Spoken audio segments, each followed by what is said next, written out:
Hello बच्चों, let's read the question. It's a fill in the blanks. So we have the marsh gas in coal mines is detected by using dash law. So guys पूछा गया है कि Marsh gas जो coal mines में produce होता है उसे कौन से लॉ से हम डिटेक्ट कर सकते हैं. So let's see the key concept here.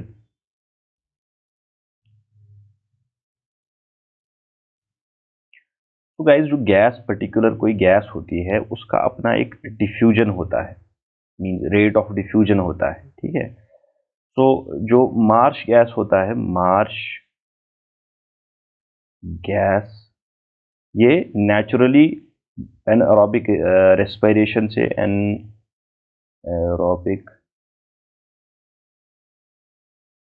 Respiration anaerobic respiration of organic matter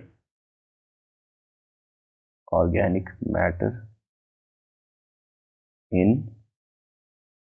natural marches. ठीक है. तो मार्शेस में जो नेचुरली ऑकरिंग जो जो ऑर्गेनिक मैटर होता है तो उसकी एनारोबिक रेस्पिरेशन से क्या बनता है, मार्श गैस बनता है. ठीक है. और जो मार्श गैस होता है इसमें मेन कंपोनेंट जो होता है that is of methane. Methane इसका एक मेन कंपोनेंट होता है जो ज्यादा क्वांटिटी में होता है, CH4. Traces of some other gases are also present in it. Okay.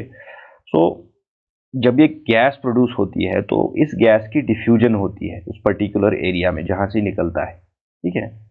तो इसका डिफ्यूजन होता है. तो रेट ऑफ डिफ्यूजन को हम कैलकुलेट कर सकते हैं with the help of Graham's law. That is कि जो एक पर्टिकुलर गैस का डिफ्यूजन रेट ऑफ डिफ्यूजन होता है that is inversely proportional to the square, that is inversely proportional to the root of the molecular mass of that particular gas. ठीक है. So this is Graham's law.